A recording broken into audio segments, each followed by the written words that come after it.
He laughed at her in front of 500 people. She didn't cry. She didn't scream.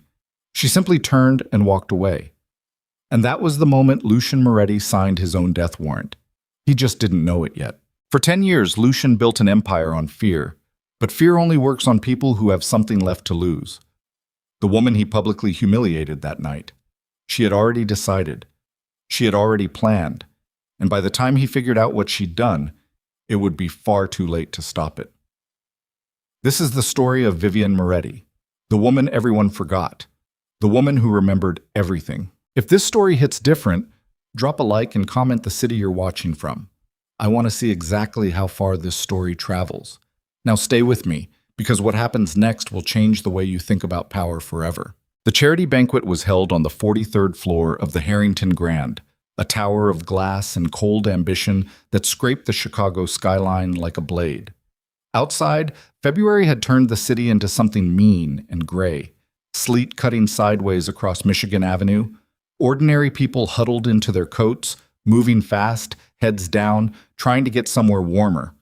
Inside the Harrington, nobody moved fast. Moving fast was a signal. It told the room you were nervous, that you hadn't arrived yet, that you still cared what other people thought. And at a Moretti event, the worst thing you could possibly be was someone who hadn't arrived yet. Vivian had been to 43 of these banquets. She knew the geometry of them, the way a surgeon knows anatomy, where the power clustered near the bar, how the conversation shifted when someone important walked in, which smiles meant business and which ones meant a knife was coming. She'd worn the same kind of dress to all of them, understated, elegant, expensive in a way that didn't announce itself. Tonight she was in midnight blue, her dark hair pulled back, a single strand of pearls at her throat that had belonged to her mother.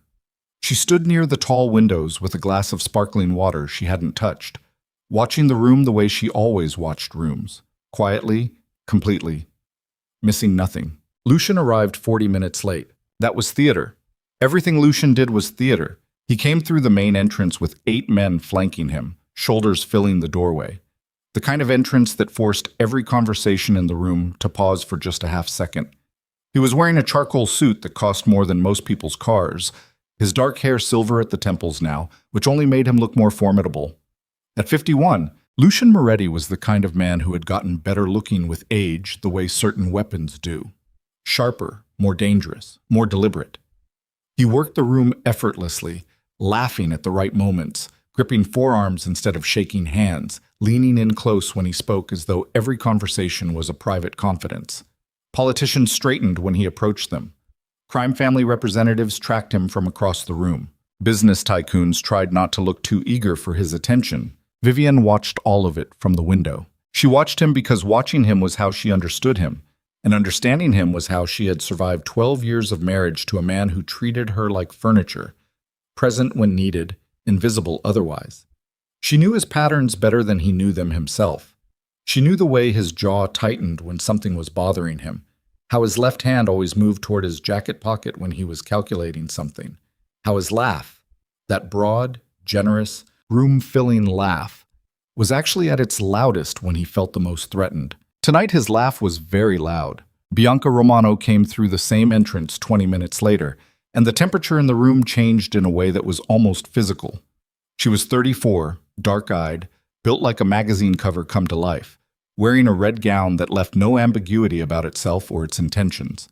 She moved through the crowd with the specific confidence of a woman who had never been ignored a single day in her life, and couldn't imagine what that would feel like. People turned, people stared. The women mostly hated her immediately, the way women sometimes hate other women who seem to operate by different rules. The men mostly forgot what they'd been saying mid-sentence. Lucian greeted her the way a man greets someone he's been waiting for. Not with a handshake, not with a nod. He touched her face with his thumb, briefly, in front of everyone, and the room absorbed that gesture and understood immediately what it meant. Vivian absorbed it too. She turned back to the window. The sleet was still coming down. 43 floors below, headlights moved through the gray, ordinary and relentless, the city grinding on the way it always did, regardless of who was living or dying or losing everything in the towers above it. She watched those lights for a moment, and her breathing stayed even, and the water glass in her hand stayed steady, and she felt nothing that anyone in that room could see. That was the skill. That was the discipline. 12 years of it. The dinner was served at 8. 7 courses, crystal and candlelight, a string quartet playing something tasteful near the back wall. Vivian sat at the head table beside Lucian, which was protocol. The wife always sat beside the Don at public events. It was part of the image he'd constructed, the legitimate philanthropist, the respected family man, the upstanding citizen whose Moretti Foundation funded children's hospitals and scholarship programs and disaster relief. The image required a wife. The image required her specifically because Vivienne Moretti carried herself with a dignity and intelligence that Lucian had long since stopped being curious about and now simply used. Bianca was seated 3 tables away, which was close enough to be deliberate and far enough to maintain plausible deniability. The dinner moved through its courses the way these things always did, all of it a performance with its own choreography, and Vivienne performed her part the way she always did. Present, warm, occasionally speaking, never reaching for more attention than the moment required. She spoke with Senator Hargrove's wife about a water conservation initiative. She asked a construction magnate named DeLuca about his daughter, who was applying to law school. She listened. She remembered. She filed things away. Lucian barely spoke to her. That had stopped hurting a long time ago. It was during the 7th course that it happened. Bianca had been moving through the room for 20 minutes, working the tables with a glass of champagne, and it was obvious to Vivian, if to no one else, exactly which table she was heading toward. When Bianca finally arrived, she pulled out the empty chair on Lucian's other side and sat down with the ease of someone who owned everything she touched. Lucian's face opened into that too loud laugh. The men at the table leaned in. The wives went carefully still. Then Bianca looked at Vivienne. It was the kind of look a person gives when they want you to know that the looking is intentional, not a glance, a decision. "Vivienne," she said, like the name itself was slightly distasteful. "That dress." She tilted her head. "Is that vintage?" The table went quiet in a particular way. The way tables go quiet when everyone is deciding how much they want to witness. "It's new," Vivienne said. Bianca's mouth curved.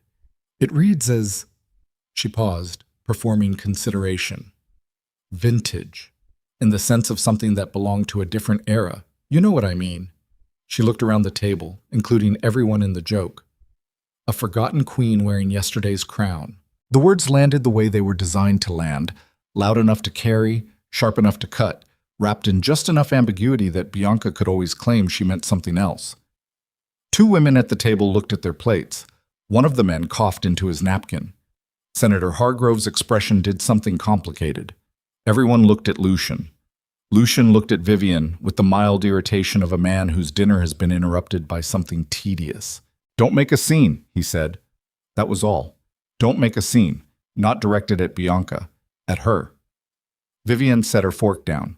She placed her napkin on the table with the precision of someone who does not leave things in disorder. She picked up her clutch. She stood. She met the eyes of 3 people at that table. Just 3, briefly, each look lasting less than a second, each one carrying a meaning that would only make sense later. And then she walked away from the table and across the ballroom floor toward the exit, and she didn't look back once. The room watched her go. Some of them thought she was humiliated. Some thought she was weak. Some felt something like pity, that particular brand of pity people extend to women they've decided are victims. Bianca laughed softly and reached for her champagne. Lucian reached for his too. Neither of them watched where Vivienne went. That was their mistake. Their last, most fatal mistake. She collected her coat from the attendant at the cloakroom, a young woman named Petra who had worked every Moretti Foundation event for 4 years. Petra reached for Vivienne's coat without being asked, knew which one it was, held it open in exactly the right way. "The car?" Petra said. "Not yet." Vivienne slid her arms into the sleeves. "Call Marcus. Tell him the clock started." Petra's expression didn't change. "Yes, ma'am." "And Petra." Vivienne buttoned the coat from the bottom up, slowly, the way her mother had taught her. "Enjoy the rest of your evening." She walked out into the cold. The sleet hit her face and she let it. She stood on the sidewalk for a moment, not moving, breathing the raw February air, and she let herself feel the thing she hadn't let herself feel inside. The burn of it, the specific hot pressure behind her sternum that 12 years of discipline had taught her to contain but never to extinguish completely. She felt it fully for exactly 11 seconds. She counted. She always counted. 11 seconds, and then she swallowed it back down and it became fuel, the way it always did, the way she had trained herself to convert it. She walked to the corner. A black car was already waiting, not the one Lucian knew about. Inside, the man behind the wheel was mid-40s, broad through the shoulders, a face that looked like it had been broken more than once and healed imperfectly. His name was Ray Caruso, and he had driven for Vivian's father for 19 years before he'd driven for her, and there was not a single thing in the world Ray Caruso would not do for Vivian Moretti. "How'd it go?" he said. She buckled her seatbelt. "Drive." He drove. She pulled out her phone and opened an encrypted messaging app. Not the one she used for ordinary correspondence, not the one Lucian's IT people could access, not the one backed up to any server connected to anything that touched Moretti infrastructure. This was different. This had always been different. She typed 3 words. "Begin phase 2. The response came in less than 60 seconds. "Confirmed. Initiating." She put the phone face down on her knee and watched Chicago slide past the rain-blurred windows. 12 years. She had waited 12 years, not out of weakness, not out of fear, not because she had no options. She had stayed because leaving too early would have been like pulling a thread before the whole seam was ready to come apart. You'd get a little, but you'd lose the rest. She had stayed because the empire Lucian believed he commanded was built on a foundation she had engineered, and you don't abandon an engineered foundation until you're certain you can reroute everything running through it. Now she was certain. The Moretti Empire had 3 arteries, and Vivian controlled all 3. The first was financial. Offshore accounts in 7 different jurisdictions, managed through a labyrinth of shell companies and legal entities that appeared on every regulatory document ever filed to belong to the Moretti organization. What those documents did not show, what no external auditor had ever been allowed to see, was the signature layer underneath the shell companies, the trust structures, the beneficial ownership arrangements.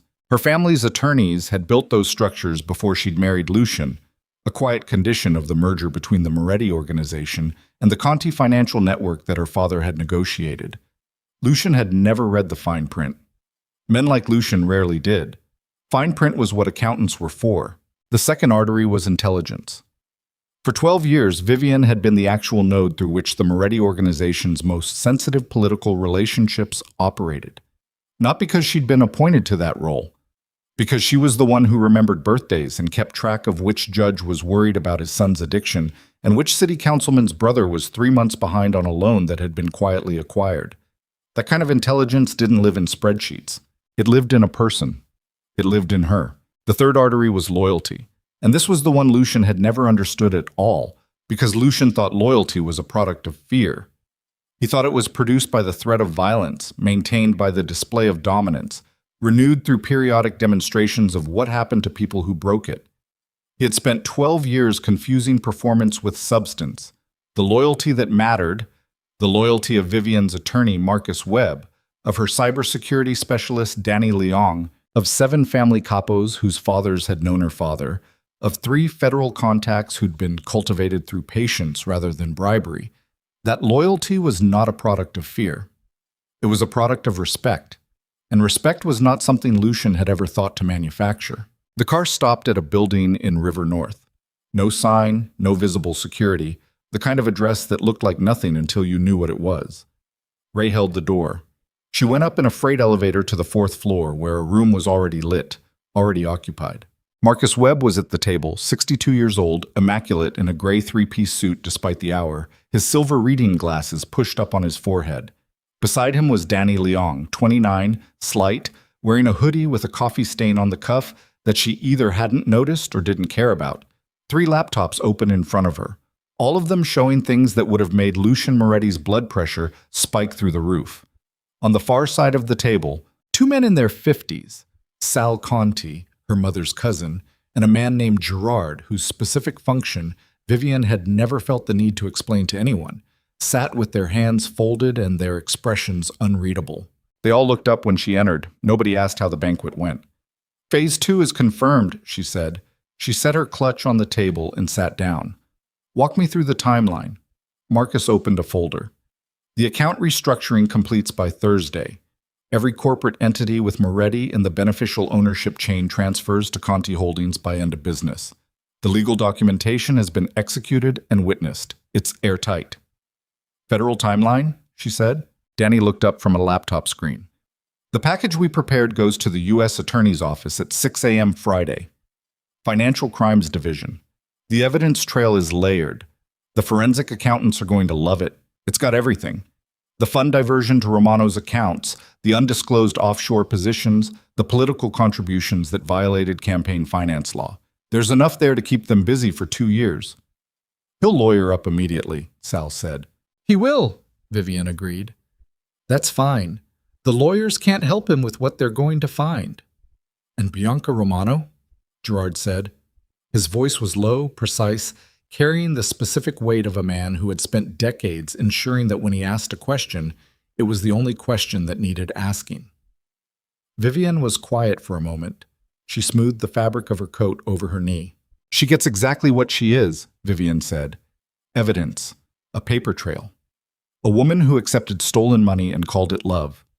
That's enough. We don't need to do anything else. Gerard nodded. That was the answer he'd been waiting for. Not out of squeamishness. Gerard had not been squeamish about anything in 30 years. But because the answer told him something important about who Vivian Moretti was, and whether she was fit for what came next. She was. The meeting ran until 2 in the morning. By the time it was finished, she had reviewed every step of a plan she had spent 4 years building. 4 years of quiet, invisible, patient architecture, laying one piece at a time while her husband openly paraded his contempt for her in front of the city she had helped him conquer. She was not a victim. She had never been a victim. She had been an engineer, and the building was finally ready to come down. Ray drove her home, not to the Gold Coast mansion she shared with Lucian, but to her mother's apartment in Lincoln Park, a place Lucian had been to twice in 12 years and found too unremarkable to be curious about. She used her own key. The apartment was quiet. She hung up her coat, went to the kitchen, and made herself a cup of tea with the mechanical calm of someone whose hands had never once shaken when it mattered. She sat at the kitchen table and opened a notebook.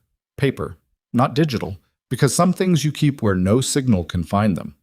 And she turned to a page near the back, where she'd written a date 3 years ago and circled it. Next to the date, in her careful, precise handwriting, she had written a single line. When he forgets you exist, that's when you remind him what you built. She looked at it for a long moment. Then she closed the notebook. She didn't sleep that night, not because she was afraid.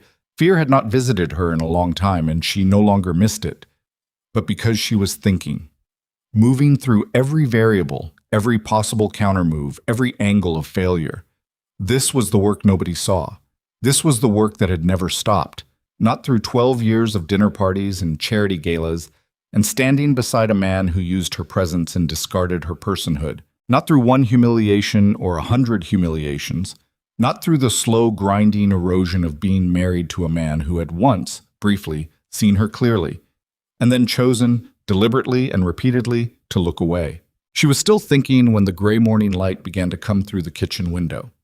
Somewhere across the city, Lucian Moretti was waking up in the Gold Coast mansion, probably not alone, completely unaware that the empire he'd spent 30 years building now rested on nothing. The foundation had already been moved. The only question was how long before he looked down. Next, Lucian starts noticing that things are going wrong. Small things at first. A frozen account. An advisor who doesn't return calls. A capo who suddenly seems distant. He has no idea it's already over. He has no idea she's been 3 moves ahead of him for years. And when he finally figures it out, the revelation will be more devastating than anything a bullet could ever do. The first sign came on a Thursday. Lucian was in the back office of his import firm on West Fulton. A legitimate business, at least on paper, dealing in Mediterranean goods, olive oil and cured meats and aged cheeses. The kind of operation that gave him somewhere to be during business hours that didn't look like what it was. He had 3 of these offices around the city. This was his favorite because it smelled like his grandfather's kitchen in Calabria and because nobody important ever came here, which meant he could think. He was supposed to be thinking about the gala announcement, the Moretti Foundation's charitable initiative. $20 million in public pledges spread across housing development, pediatric care, and vocational training for formerly incarcerated men. The last one his attorney had suggested specifically because it generated the most favorable press. He was supposed to be reviewing the draft press release his publicist had prepared. Instead, he was staring at his phone. The call had come from his comptroller, a thin, nervous man named Forsyth, who had been managing Moretti financial accounts for 11 years, and who had, in 11 years, never once called Lucian directly. That was the protocol. Forsyth called the financial office manager. The financial office manager called the consigliere. The consigliere filtered it and brought relevant items to Lucian's attention. That was how it worked. The layers existed because Lucian did not deal with administrative friction. He dealt with decisions. Forsyth had called him directly. "There's a problem with the Cayman account," Forsyth had said, his voice doing something unsteady that Lucian immediately disliked. "The transfer scheduled for this morning didn't execute." "Why not?" That's what I'm trying to determine, Mr. Moretti. The account appears to be under a restricted status. I can't access it from our end. I've been trying to reach the bank's private client liaison for 2 hours, and I keep getting referred to their compliance department. Lucian had not liked the word compliance. Not in that sentence, not coming from that direction. "Fix it," he'd said, and hung up. That had been 4 hours ago.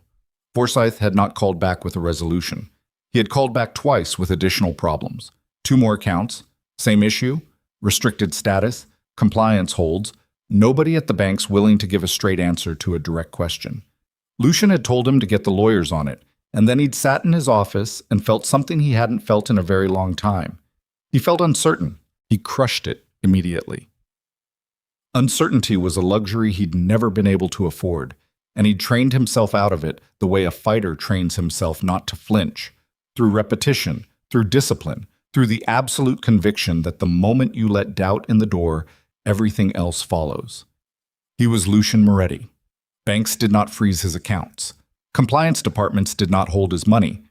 These were the kinds of problems that happened to other people, lesser people, people who hadn't spent 30 years building the kind of relationships that made problems disappear before they became problems. He picked up his personal phone and called his consigliere, a man named Dom Reyes, who had been with him for 18 years. The call went to voicemail. He stared at the phone. Dom Reyes had never, in 18 years, not answered his call. He called again. Voicemail. He put the phone face down on the desk and breathed through his nose, slowly, the way his father had taught him when he was 16, and learning that the most dangerous thing a man in their world could do was show his temperature. He called Ray Battaglia, one of his senior captains. Ray picked up on the second ring, which was correct, which was as it should be. And Lucian felt the brief relief of something operating normally before he heard the specific quality of silence on Ray's end. The half-second before Ray said, "Boss," that was a half-second too long. "Where's Dom?" Lucian said. "I haven't talked to him today. I've called him twice. He's not picking up." Another pause. Shorter this time, but still wrong. "I'll track him down." "Do that." Lucian kept his voice flat. "And get me Forsyth's update. Tell him I want a full accounting of every restricted account by 6 tonight. Every single one." "Got it, boss." He hung up and sat very still. The office around him was quiet. Through the front window, West Fulton went about its business in the flat gray February light. A delivery truck idling at the corner. A woman pushing a stroller against the wind. Ordinary. Oblivious. The world doing what it always did, indifferent to the specific disturbances happening inside any given building on any given block. Lucian thought about Vivian. He didn't know why. He hadn't thought about her in any meaningful way he couldn't actually remember how long. She was present in his life the way certain pieces of furniture were present. You didn't think about them, you simply moved around them, and occasionally you acknowledged them when they were necessary for some practical function. She managed the household. She attended events. She was polished and quiet and utterly unthreatening. And in 12 years, she had never once, not once, made a demand on him that he hadn't been able to dismiss without consequence. So why was he thinking about her now? He pulled the thought apart, examined it the way a man examines something that shouldn't be where it is. The banquet. She'd walked out. That wasn't unusual. Not really. She'd left early before, always gracefully, never in a way that created a story people talked about. But this time she'd walked out after Bianca had. He stopped. He replayed the moment, not the humiliation itself. He'd found that mildly amusing in the way that power finds its own cruelty. Amusing. He replayed what came after. Vivian setting down her fork, placing her napkin, picking up her clutch, the way she'd looked at 3 specific people at the table before she left. He hadn't thought anything of it at the time. Now, sitting in his quiet office with 3 frozen accounts and an unanswered consigliere, he thought about those 3 looks. He thought about who those 3 people were. One of them was Richard Chu, who managed the legal holding company through which 4 of Lucien's shell corporations filed their annual paperwork. One of them was a woman named Andrea Forsini, whose family law firm had drawn up every trust document in the Moretti financial network. The third was a man whose name Lucien didn't know, had never needed to know, because that man sat at the periphery of Moretti events the way certain people always sit at peripheries, present without being remarkable, performing the function of someone who belongs without ever demanding to be noticed. Lucien had seen him before. He'd never asked who he was. Now he wanted to know. He stood up and went to the door and told his assistant to get him everything available on the people who had attended the Harrington banquet. Not the guest list, but the actual photographs from the security cameras in the lobby and the ballroom. He wanted faces. He wanted the periphery. His assistant, a young man named Cole, who was efficient and incurious, which were the 2 qualities Lucien valued most in people with access to his schedule, didn't ask why. He said he'd have it in an hour. Lucien went back inside and poured himself 2 fingers of Barolo and stood at the window and thought. By the time Cole brought the photographs, it was past 5. The images were clear. The Harrington had excellent security infrastructure, which was one of the reasons Moretti events were held there. Lucien went through them methodically, the way he did everything, systematically, without rushing, trusting the process to deliver what impatience would obscure. He found the man in the 14th photograph. He was standing near the east wall, a glass of something in his hand, talking to nobody in particular. Mid-50s, compact, a face like compressed geography. Lived in, deliberate, suggesting a backstory that had not been comfortable. He was wearing a suit that fit well enough to be expensive without being flashy. And he was positioned, Lucien now realized, with a direct sightline to the head table, watching. Lucien showed the photograph to Cole. Find out who this man is, tonight. Cole looked at it. I don't recognize him. I know you don't. That's why I'm telling you to find out. His voice dropped to the register he used when he was out of patience. Tonight, Cole. Cole left. Lucien's phone buzzed. It was Ray Battaglia. Dom's not answering anybody, Ray said. His voice was careful in a way that men's voices get careful when they're handling information they don't know how to deliver. His car's at his place. His wife says he left this morning at 7 and she hasn't heard from him since. Lucien said nothing for a moment. The Barolo glass was still in his hand. He set it down on the window ledge. His wife says, Lucien repeated slowly. Yeah. And where do you think Dom is, Ray? Another one of those silences. Longer this time, and more loaded, carrying the specific weight of a man who knows the answer and is deciding how much honesty the moment can afford. I don't know, boss. You do know. Lucien kept his voice very level. That's the problem. He hung up. Dom Reyes was gone. Not dead. Lucien would have felt death differently, would have heard the specific frequency of it through the organization's nervous system the way he always had, the subtle tightening that happened when something permanent occurred. Dom was gone in the other way, the calculated way, the way that meant he'd made a decision and executed it and was currently somewhere Lucien's reach couldn't find him. 18 years. Lucien stood at the window and breathed through the cold fury of that number. 18 years. He had given Dom Reyes access, income, protection, power. He had trusted Dom with things that could put both of them in the ground. And Dom had apparently decided that whatever was coming was worse than 30 years of earned trust. Which meant Dom knew something was coming. Which meant this was not a banking error. He called Bianca. She answered on the first ring, her voice warm and slightly breathless in the way it always was when he called unexpectedly, a performance of delight that he had always appreciated without ever examining too closely. I need you to think carefully, he said, skipping the pleasantries entirely. Has anyone approached you in the last month about money, about us, about anything that felt unusual? A pause. Then, carefully, what's happening? Answer the question. Lucian, you're scaring me. Bianca. His voice went flat, iron flat, the voice he used in rooms where the other person needed to understand exactly where they stood. Answer. The question. She was quiet for a moment in a way that told him she was deciding what to say rather than simply saying it, and that gap, that small telling decision-making gap, hit him like cold water. There was a man, she said finally, 2 weeks ago, at the Langley event. He introduced himself as a journalist. He asked about the property in Scottsdale, how I acquired it. I told him I didn't discuss personal finances. What did he look like? She described him. It was a different man than the one in the photograph, which meant there were at least 2 of them, possibly more. Gathering information, mapping the edges of something, building a picture from the outside while someone on the inside moved the furniture. He put the phone down without saying goodbye. He sat down. This was unusual for Lucian. He was not a sitting down man, he thought on his feet. He processed motion. But he sat down now because he needed to be very still and very honest with himself, which was something he had not practiced in a long time. Someone had planned this, not impulsively, not in the last 2 weeks or the last month. This was structured. This had roots, which meant it had been growing quietly for a long time under the surface of something he thought was controlled. The account freezes were coordinated, which meant they'd been set up in advance, which meant someone had access to the account structures from the inside.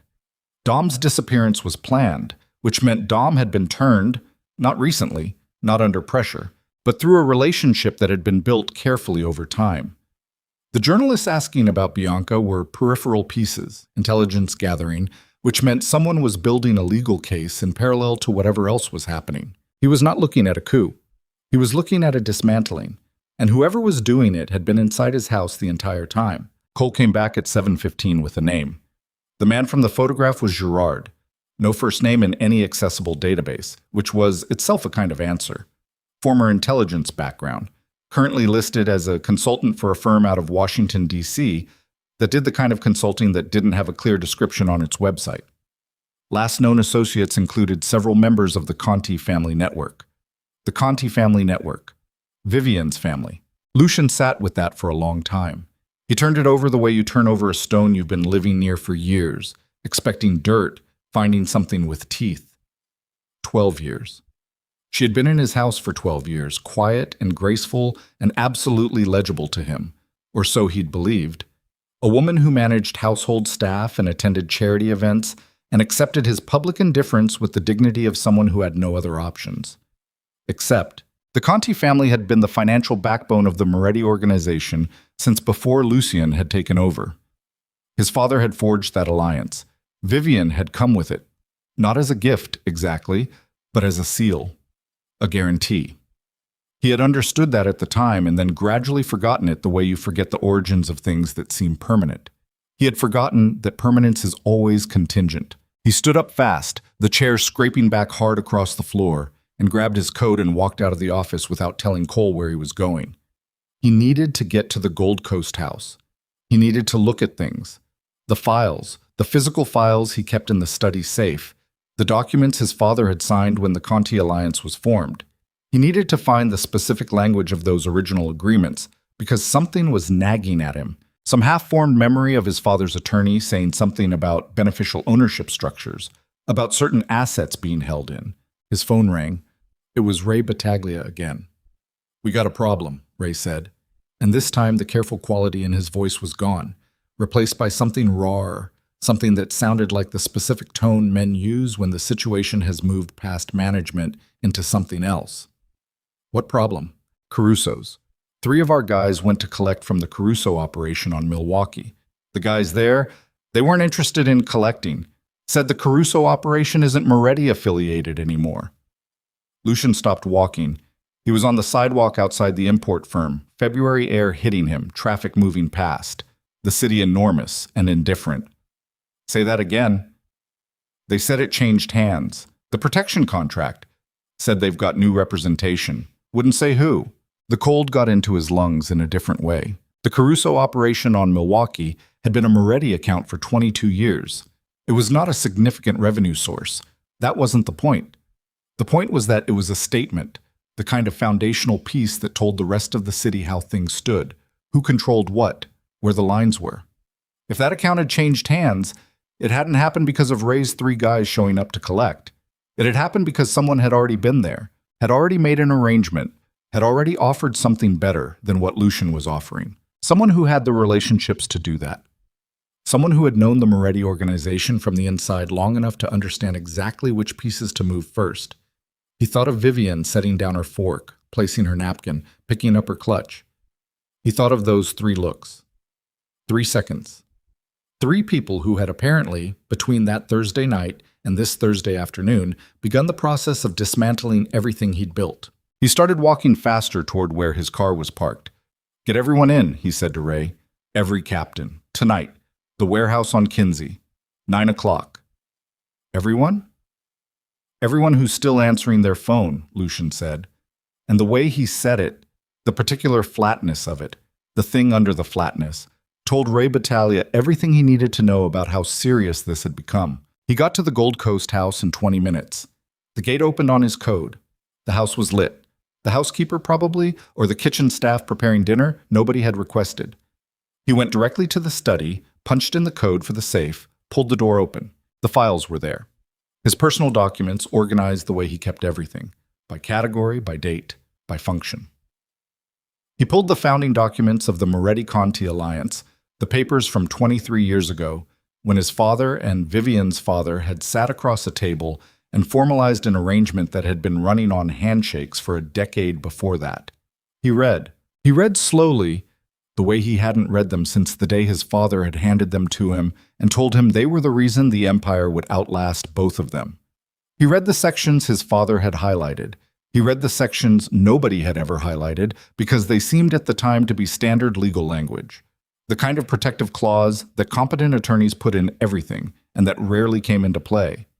He found the clause on page 17. It was 4 paragraphs, dense with legal language, and it took him 3 readings to fully absorb what it said. But he absorbed it.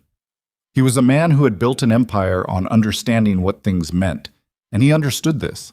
The legitimate business assets, the legal holding companies, the trust structures through which every protected and legally clean piece of the Moretti Empire operated.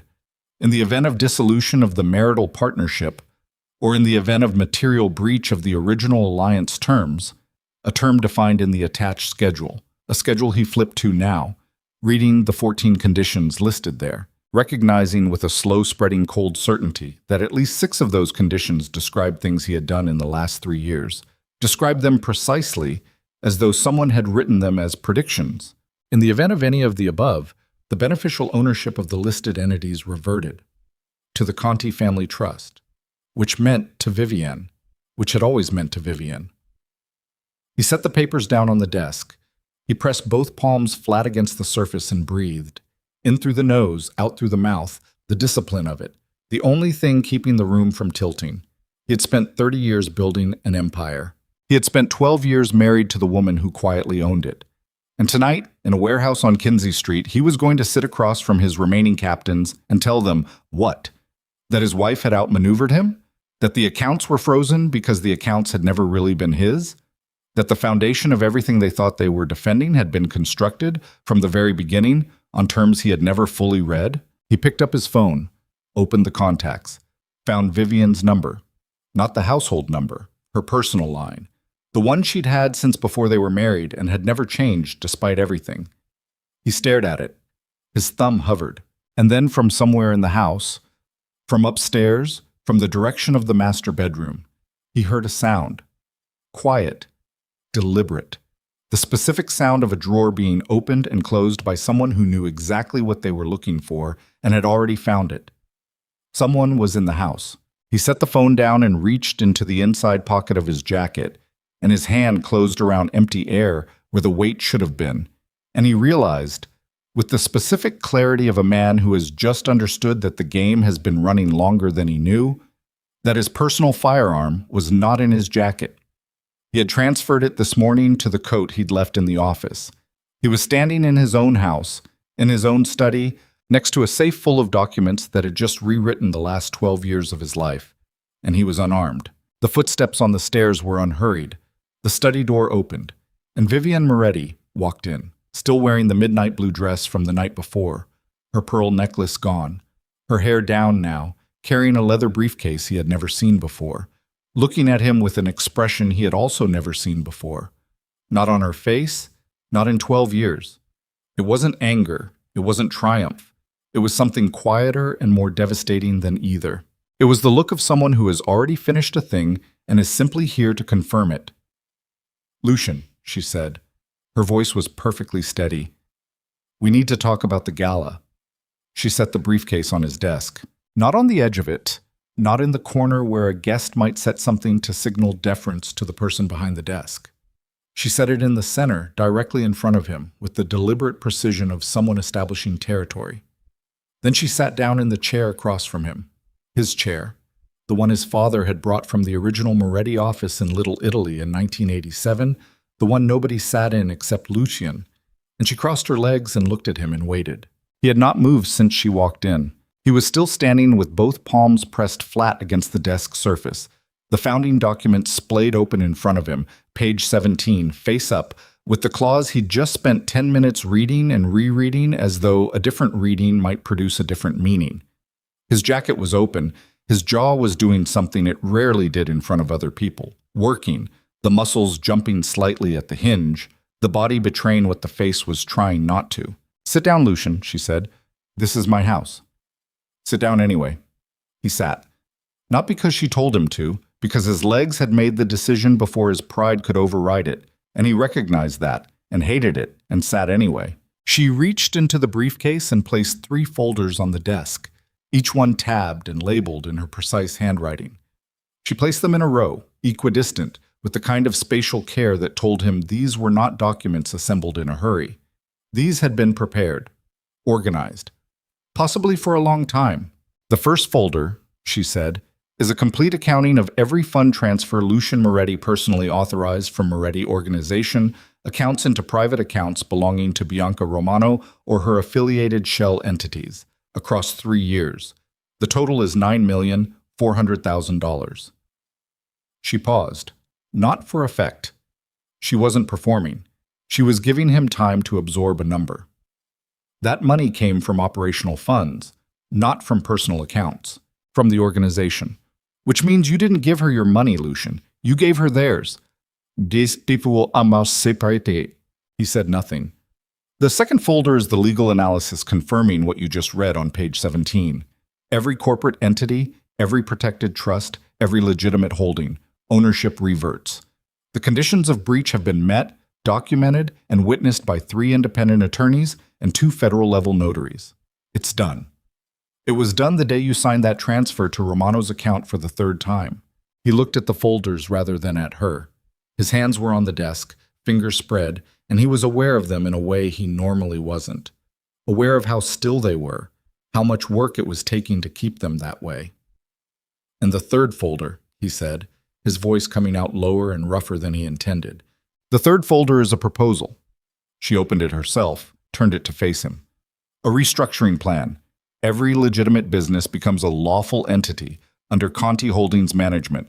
Employees keep their jobs. The legal infrastructure stays intact. The criminal operations end, both completely, permanently, not as a negotiation point, but as a condition. The Moretti Foundation continues under independent oversight." She folded her hands on the desk. No one who was simply working for a paycheck suffers for decisions they had no part in making. He stared at the restructuring plan without reading it. "And me," he said. "You cooperate with the federal investigation. You accept responsibility for what you authorized. Your attorneys negotiate the terms. You're telling me to surrender." "I'm telling you what exists," she said. "Surrender is your word. I'm just showing you the map." He looked at her then. Really looked at her, maybe for the first time in years. In the way you look at a landscape after a storm has changed it, trying to reconcile what's in front of you with what you remember being there before. She looked the same. That was the disorienting part. The same dark eyes, the same composed posture, the The same quality of stillness that he had read for 12 years as passivity, and was only now, sitting in the wreckage of his own assumptions, recognizing as something else entirely. "How long?" he said. She understood the question without elaboration. "The contingency plan? I began building it in year 4. Year 4. He did the math without wanting to. That was 8 years ago. That was before the thing with Bianca had started, before the public humiliations, before the gradual erosion of whatever pretense of respect had existed in the early years of their marriage. She hadn't built this as a reaction to Bianca. She had built this because she had understood, 8 years ago, what kind of man she was married to and what that eventually meant. He felt something crack inside him that wasn't quite rage and wasn't quite grief. It was closer to recognition. The particular devastation of seeing yourself clearly through someone else's long patience. "You could have left," he said. "I could have." She didn't flinch from it. "I stayed because 3,000 people's legitimate employment ran through the Moretti corporate structure, and if I had simply left, you would have run it into the ground or handed it to men who would have burned it for the insurance. I wasn't protecting you. I was protecting them." The room was very quiet. Outside the study windows, the Gold Coast street was dark and still. The kind of wealthy neighborhood quiet that costs money, where sound itself has been purchased away. He could hear the clock on the mantel. He could hear his own breathing. "Get out of my house," he said. She didn't move. "It's not your house, Lucian." The rage came up fast and total, the way it always had when he was cornered. A heat that started at the base of his skull and spread outward. The kind of fury that in 30 years of running a criminal empire had caused him to make decisions that resolved problems permanently.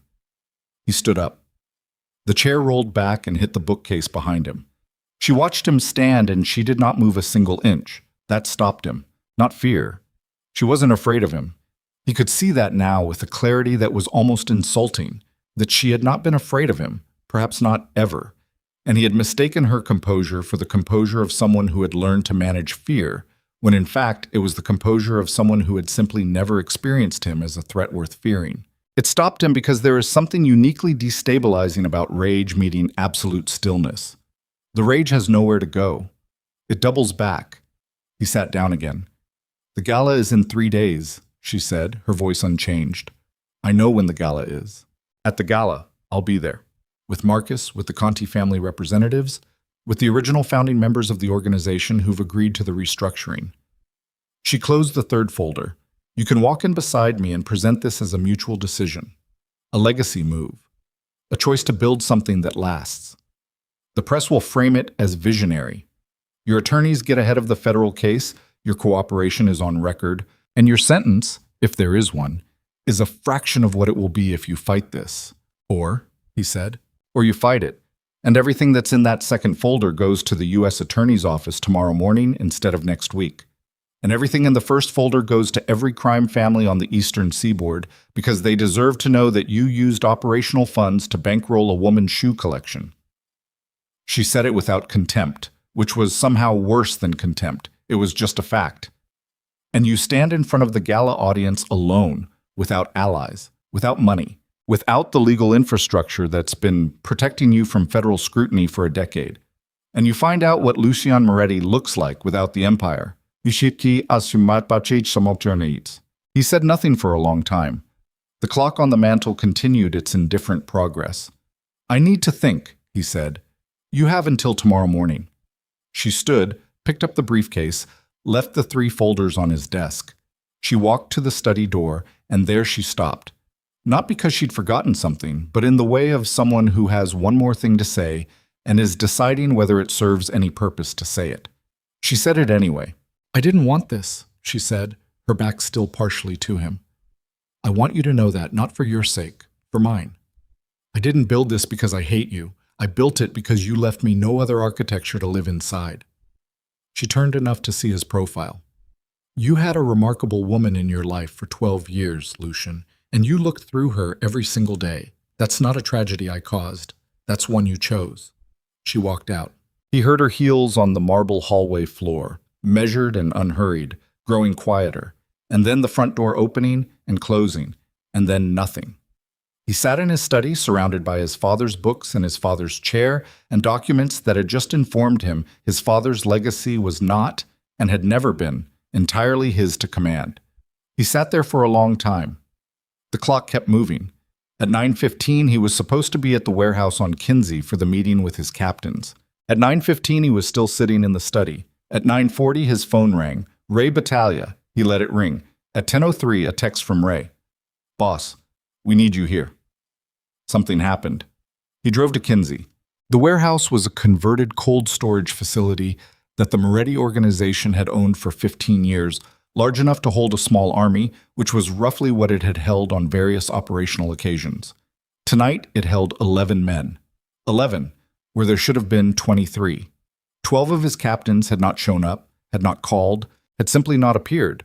And the 11 who had were arranged around the central table with the specific body language of men who are waiting for something they are not looking forward to. Ray Battaglia stood when Lucian walked in. That was protocol. The others stood a half second later, which was not protocol.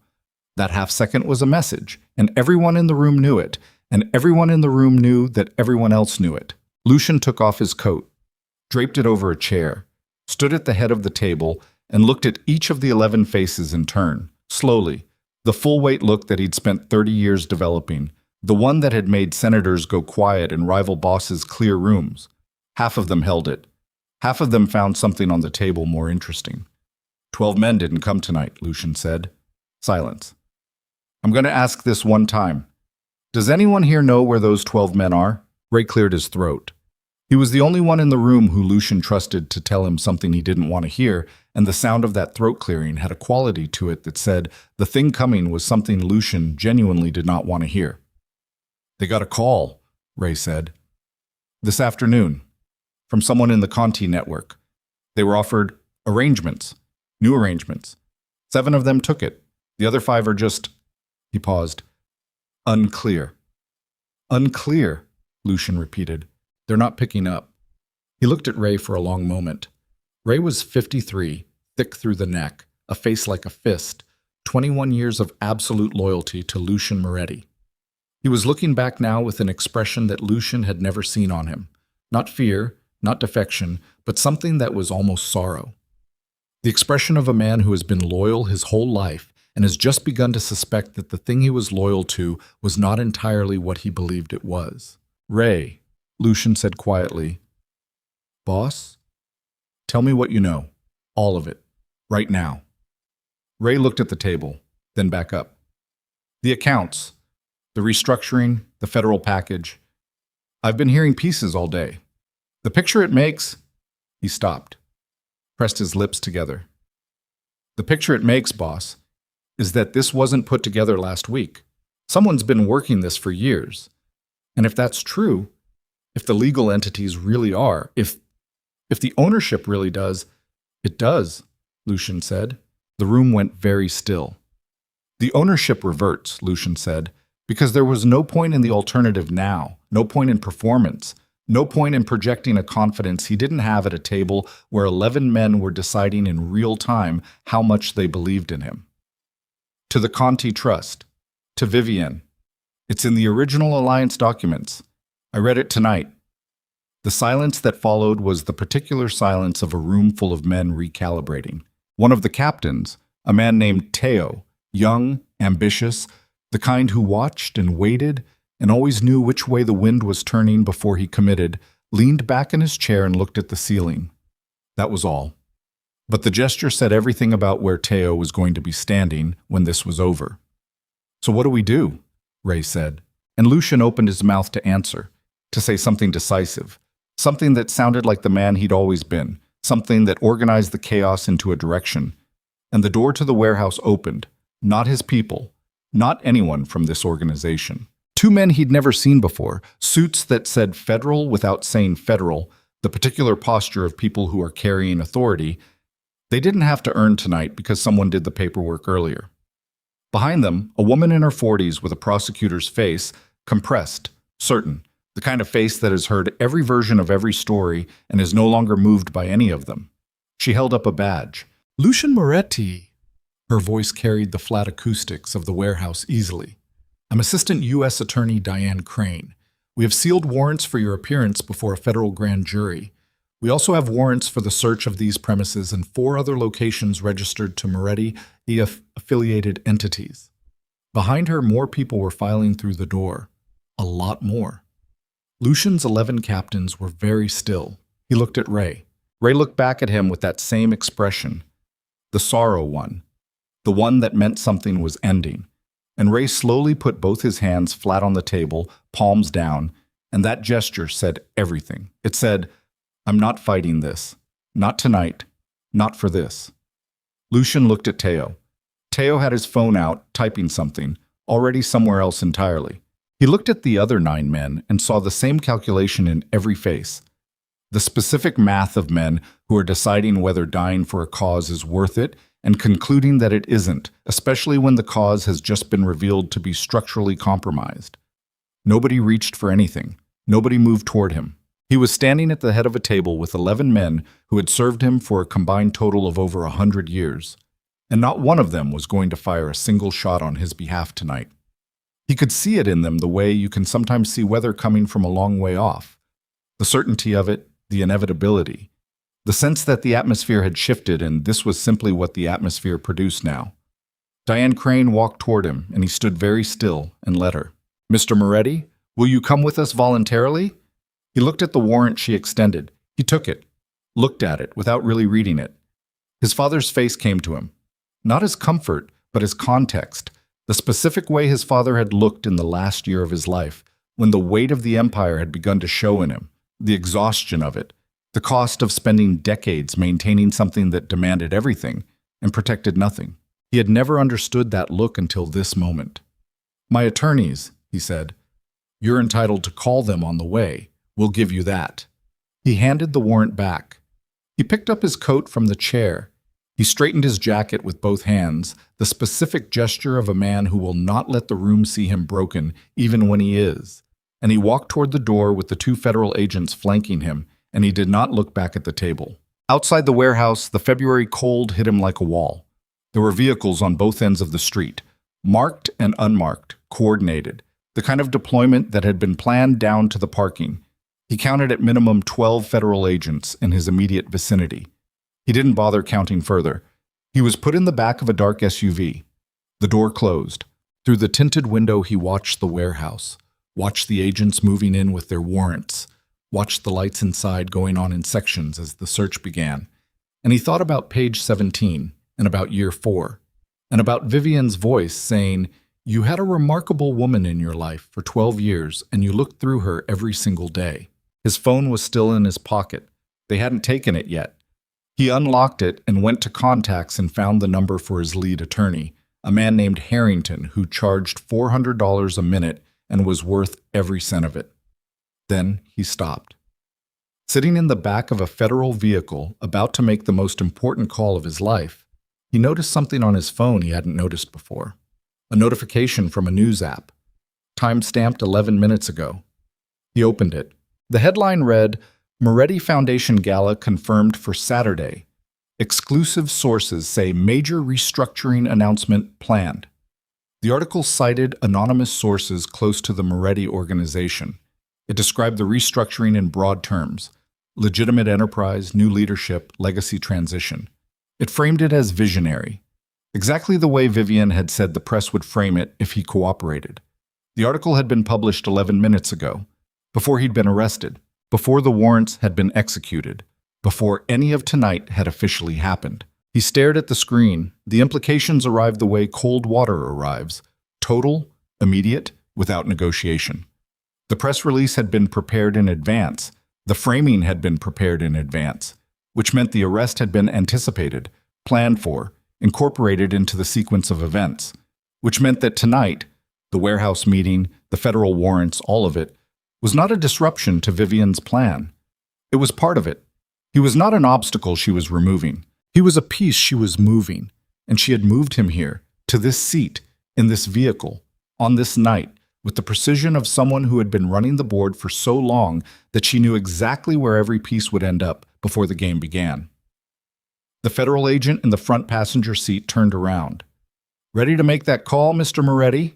Lucian Moretti, who had ruled the most powerful criminal syndicate in America for a decade, who had bent politicians and broken rivals and built an empire on the absolute certainty of his own dominance, looked at his phone and looked at the headline and felt the specific and total vertigo of a man who has just realized that the story he believed he was the author of was written by someone else entirely, and that he has been a character in it all along, moving exactly where the author needed him to go.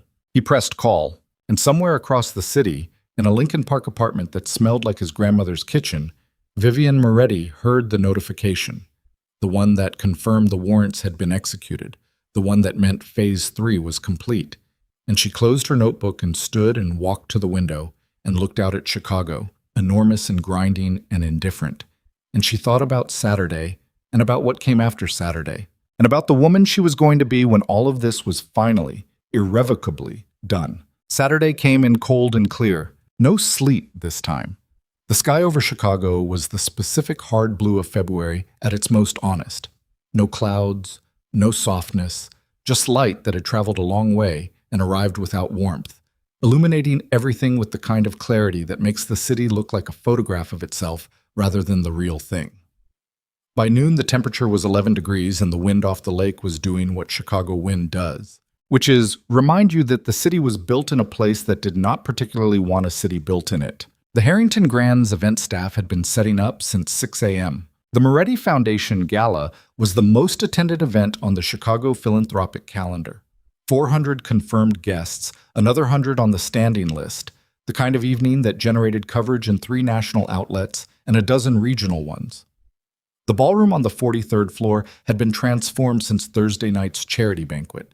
Different linens, different floral architecture, a stage built at the north end with a podium, and 2 large screens flanking it. The kind of production that cost more than most people made in a year and was designed to say, without saying it directly, that the people behind this event existed at a different scale than ordinary ambition. Vivienne arrived at 2 in the afternoon, 4 hours before doors opened. She came through the service entrance with Marcus Webb and Danny Leong and a woman named Patricia Shore, who was the most respected corporate restructuring attorney in the state of Illinois and who had, in 31 years of practice, never lost a reorganization case that mattered.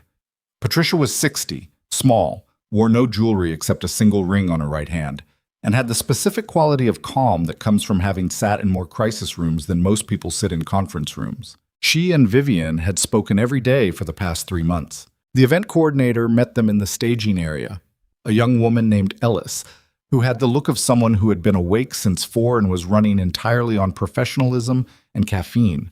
She handed Vivian a production schedule. Vivian read it in 40 seconds, suggested 2 timing adjustments, and handed it back. "The stage is confirmed," Vivian said. "Both screens are live. The presentation loads at 7:45. The microphone levels were tested an hour ago." Ellis hesitated. There are some calls coming in. From guests. Asking about the news this morning." Vivian looked at her. "What are they asking?" "Whether the event is still happening." Ellis held her tablet slightly tighter. "Given the event is happening," Vivian said. "Tell them that. Exactly that. Nothing more." Ellis nodded and moved away. The news this morning had been significant. The arrest of Lucien Moretti on federal grand jury subpoena, his attorneys had gotten him released on bail within 6 hours, which was what $400 a minute attorneys were for, had broken at 6 a.m. across every major outlet. By 8, it had been picked up nationally. By 10, the international financial press was running pieces on the Moretti organization's corporate structure, citing the same anonymous sources who had seeded the restructuring story the night before, and the picture emerging was one Vivian had spent 4 years helping construct, an empire that had operated in shadow, controlled by a man whose judgment had been compromised by personal conduct, now facing a reckoning that had been a long time coming. The framing was exactly right. It needed to stay exactly right through tonight. Marcus fell into step beside her as she walked the ballroom floor, checking sight lines, checking the placement of the security team she'd arranged. Not Moretti muscle, not men who answered to a criminal hierarchy, but a private firm out of Washington whose principles she had known for 6 years, and who understood that tonight their job was to keep the event controlled, not to protect any particular individual from consequences. "He's out on bail," Marcus said quietly. "I know." His attorneys filed a motion this morning to freeze the restructuring documents pending litigation. Patricia's response is already drafted. It was filed at 9 a.m. The motion will be denied by 4 o'clock. She stopped at the center of the ballroom floor and looked up at the stage. Is he coming tonight?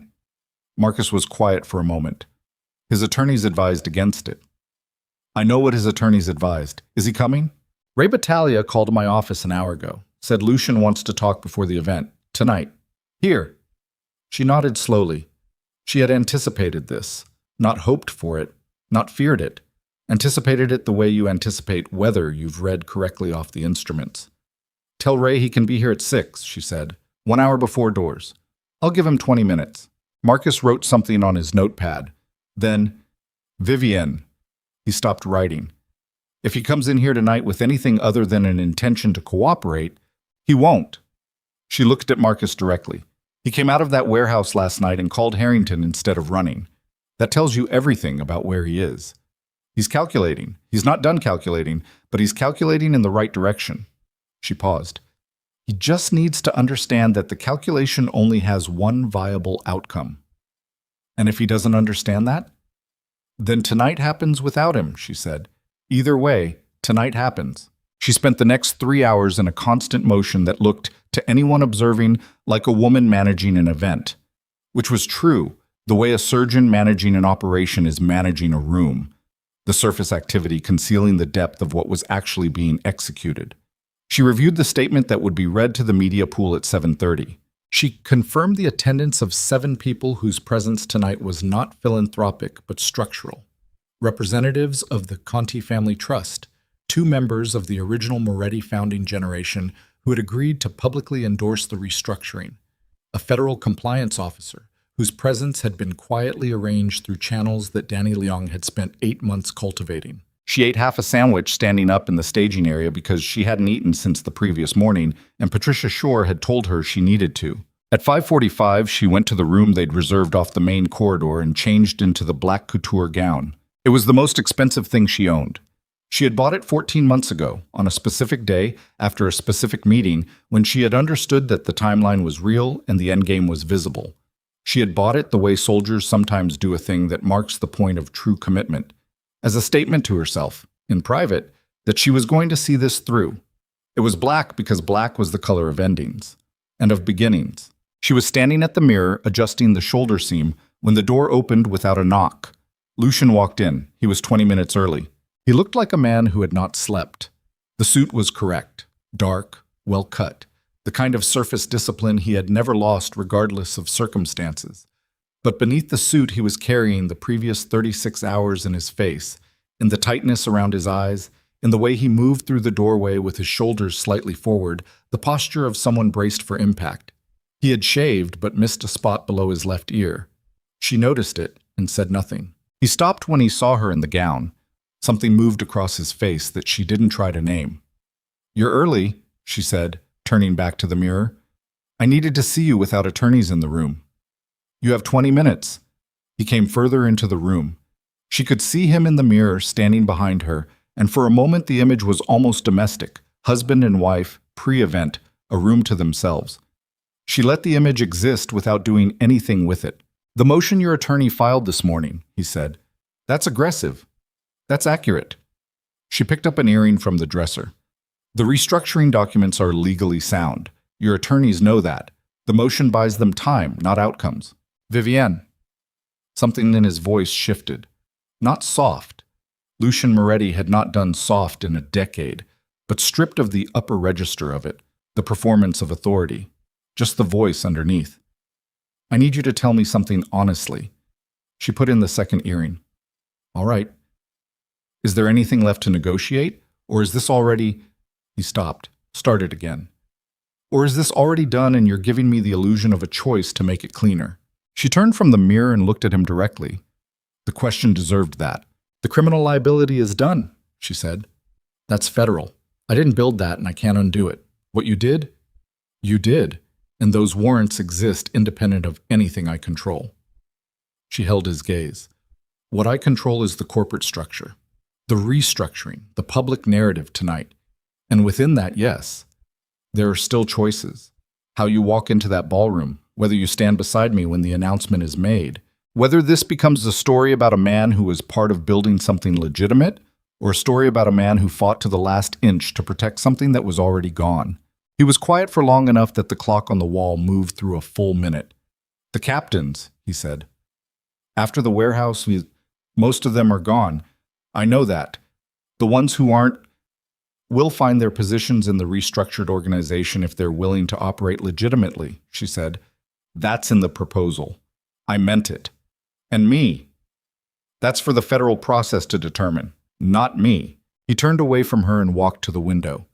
The view from this floor was not as dramatic as the 43rd, but it was still Chicago. The grit of it, the density, the lake, a dark line at the eastern edge of everything. He stood there with his hands in his jacket pockets and looked at it for a while. "I built this city," he said, not with pride, with something closer to grief. "You built parts of it," she said. "Other parts were already here. Other parts were built by people you never looked at closely enough to thank." He turned around. His face had done something she hadn't seen in a very long time, opened slightly, the way faces open when the armor has been on so long that taking it off feels like removing skin. "I know," he said. And the two words were so unadorned, so absent of the Lucian Moretti machinery, that for a half second she felt the thing she had trained herself not to feel, the ghost of what it had been like in the first year, before she understood fully what she'd married into, when she had believed that the man underneath might be worth the weight of the man on top. She crushed it quietly and completely. 6 o'clock, she said. "That's when the first guests arrive. Are you going to be in this building when that happens?" He looked at her for a long moment. Something was happening behind his eyes. The final calculation, the last weighing of a man who had spent his life measuring everything in terms of what it cost and what it bought. She watched it happen without helping it and without hurrying it. "Yes," he said. "I'll be here." She nodded. "Then go to the staging room on the left corridor and wait for Marcus. He'll brief you on what happens at the podium." He walked toward the door, stopped, his hand on the frame. "Vivienne." She had already turned back to the mirror. "I'm sorry," he said. I know it doesn't change anything. I know it doesn't reach what it would need to reach. But I'm sorry."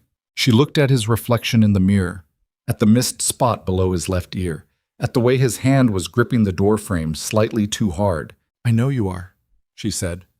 And she meant it. And she also knew that it didn't change a single thing that had been set in motion, that sorrow arrived too late to be structural, that the apology of a man standing in the wreckage of a plan 12 years in the making was a real thing, and also, at this precise moment in time, completely irrelevant to what came next. He left. She stood at the mirror for a moment longer, not looking at herself but through herself. The way you look when you're checking not your appearance but your interior. The temperature of your own resolve. Whether what you've built inside is still holding. It was. It had been holding for 8 years, and it would hold for 2 more hours. She picked up her clutch and walked out to meet the evening. By 6:15, the ballroom was filling fast. The guest list had held despite the morning's news.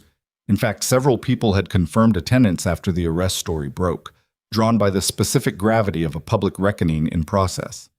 Politicians who had spent years maintaining careful distance from the Moretti name now appeared with the eagerness of people wanting to be on the right side of something historic. Business tycoons who had done quiet business with Lucian's organization for years came in looking like they were attending a funeral they needed to be seen at. The press pool in the designated area was 3 times the size of any previous Moretti Foundation event. Vivienne moved through the room. She spoke with Senator Hargrove, who shook her hand with both of his and said something about courage that she acknowledged without encouraging.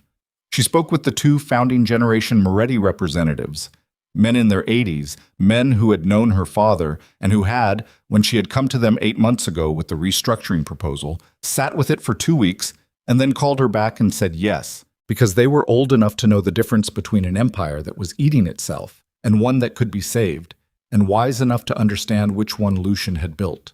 She spoke with Patricia Shore, who told her the motion denial had come through at 4:17, which was 13 minutes ahead of estimate. At 7:05, 3 things happened in rapid sequence. Bianca Romano appeared at the ballroom entrance. She had not been on the guest list. She had clearly understood that she had not been on the guest list and had come anyway, wearing white, deliberately, pointedly white, with the expression of a woman who has decided that the best defense against a catastrophe with her name attached to it is to be visibly, defiantly present.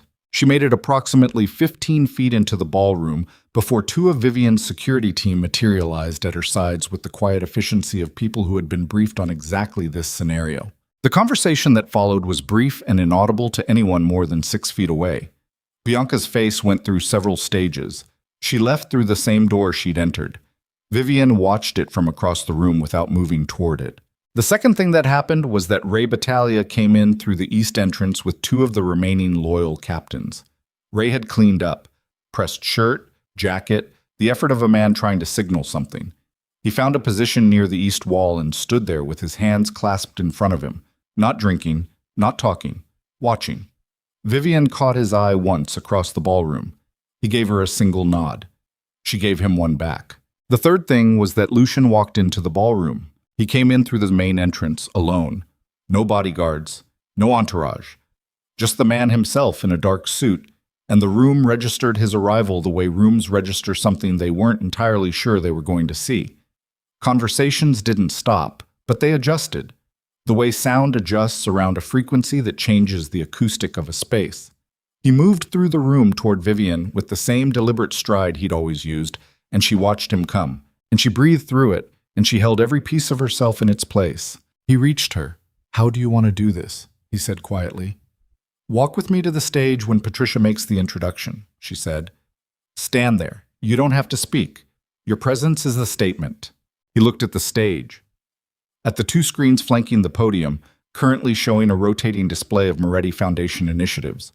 At the 400 people filling the room, many of whom were watching him with expressions he had spent his whole life interpreting and had never, until very recently, found difficult to read. "They know," he said. "Of course they know." "They came anyway." "They came because of what comes after," she said. "They came to see what it looks like when something changes. People always come for that." At 7:30, the press statement was read to the media pool by a Conti family spokesperson, citing the formal initiation of the Moretti corporate restructuring under the leadership of Vivian Moretti in partnership with the Conti Holdings Trust. Federal cooperation was confirmed. The scope of the restructuring was outlined. It was dry and precise and contained no drama and was, in its lack of drama, the most devastating possible document for anyone hoping the story would land differently. At 7:45, Patricia Shore took the podium. She spoke for 6 minutes. She had the kind of voice that doesn't need amplification to command a room, though the microphone gave it to her anyway. She described the restructuring in clear language designed to be reported accurately, which is the only kind of language that survives contact with a press pool intact. She described the commitment to legitimate operation, to employee retention, to the dissolution of all criminal enterprise. She described the new leadership structure. She named Vivian. Vivian walked to the stage. She was aware, as she moved through the parting crowd, of the specific quality of attention the room was giving her. The full attention, the kind that has no performance in it, that is simply 400 people trying to understand what they are seeing because what they are seeing is not what they expected to see. She felt it land on her and she let it, because she had nothing to hide from it and never had.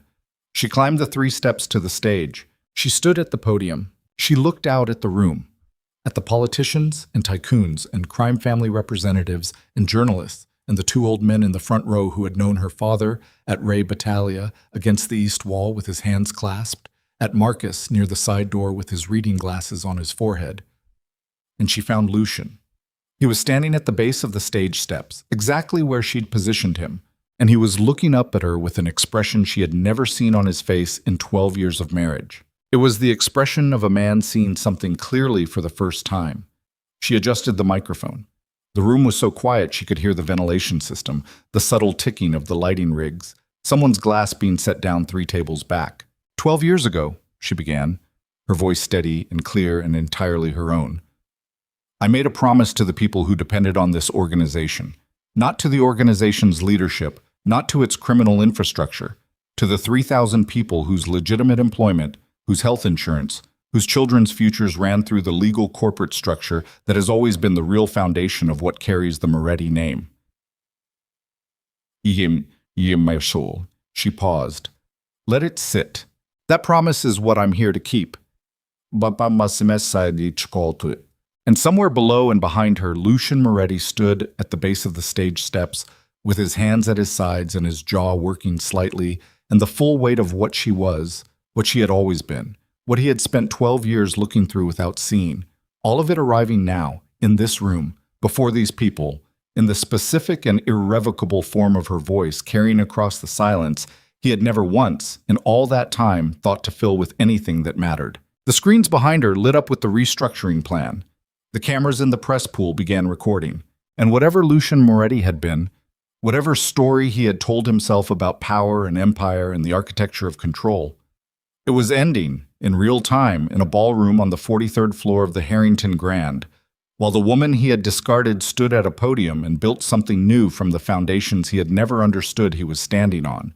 And the city outside the windows went on being enormous and indifferent, and entirely unaware that the ground beneath one particular throne had finally, completely, and without a single shot fired, given way. She was still speaking when his phone buzzed. He looked at the screen.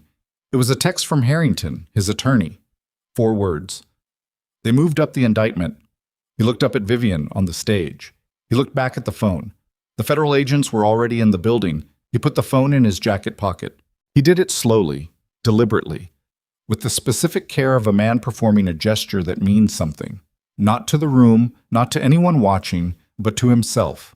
A period at the end of a sentence he'd been writing for 30 years. The federal agents were in the building. Harrington had confirmed it. There were maybe 4 minutes before they came through the ballroom doors, possibly less. And in those 4 minutes, Lucian Moretti stood at the base of a stage in a room full of people who had once feared him and watched his wife dismantle everything he'd built with the precision of a woman who had been quietly holding the tools for years. He could run. The thought arrived and he examined it honestly, the way he'd been trying to examine things honestly for the past 48 hours. He could go out the east corridor, the service stairs. Ray's car was outside. Ray would drive him.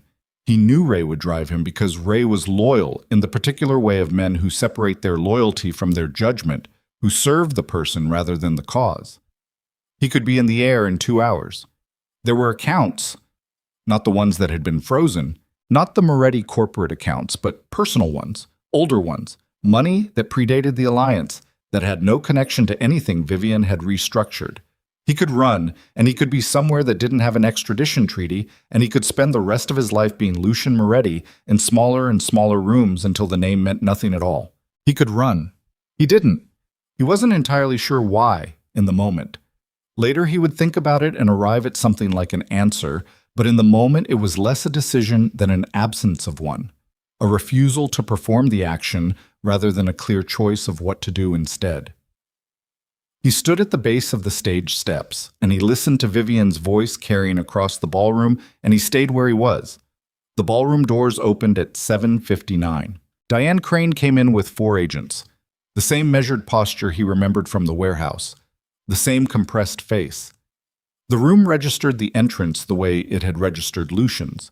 The adjustment, the acoustic shift. Conversations nearby stuttered and stopped. A photographer from one of the national outlets turned and the camera came up. Crane found him immediately. She moved through the crowd toward him, and people stepped aside without being asked, the instinct to clear space for authority, and she reached him and said, quietly enough that only the people immediately adjacent could hear, "Mr. Moretti, the grand jury has returned an indictment. I have a warrant for your arrest." He looked at her.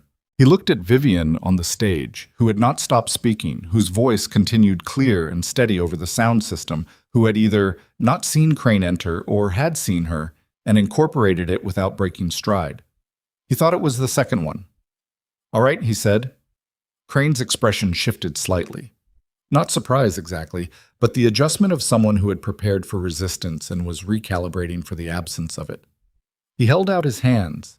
She cuffed him with efficiency and without theater, and the click of the cuffs was quiet, but the room had gone so still that it carried, and the photographer's camera captured it, and the image that would appear in every major outlet the following morning showed Lucian Moretti standing straight-backed and clear-eyed at the base of a stage, while above him, slightly out of focus in the background, his wife stood at a podium in a black gown and continued speaking without looking down. Ray Battaglia saw it from the east wall. He put his hand over his mouth. Then he took it away. He looked at the floor for a moment, and then he looked up at the stage at Vivian, and something moved through his face that was too complicated to name cleanly. Grief and relief and the specific exhaustion of a man who has been holding a position for too long and has finally been given permission to put it down. He didn't move. He didn't speak. He watched them walk Lucian toward the door, and he let it happen because he understood, as clearly as he had ever understood anything, that this was the only version of tonight that led anywhere worth going. Lucian walked through the crowd toward the ballroom doors. The agents on either side of him were professional.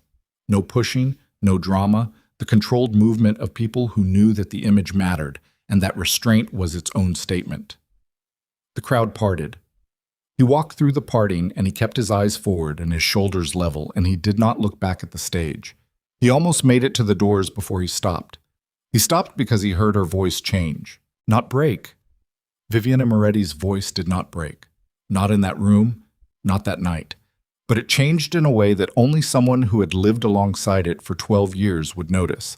A change in the lowest register of it, the place where the professional composure and the actual person occupied the same frequency. She had reached the part of the statement that was personal. He could tell because the prepared language had given way to something that didn't sound drafted. The people in this room tonight, she was saying, and the people who aren't in this room, the employees, the families, the communities that have operated in the shadow of an organization that should have been legitimate from the beginning, they deserve something that wasn't built on fear, something that doesn't require them to look away from what it is in order to benefit from what it provides. A pause, not a performer's pause, a breath. That's what we're building, not for legacy, not for reputation, because it's what should have been built a long time ago, and the only way forward is to build it now. Yet, he stood at the ballroom doors and listened to that. Then he walked through them.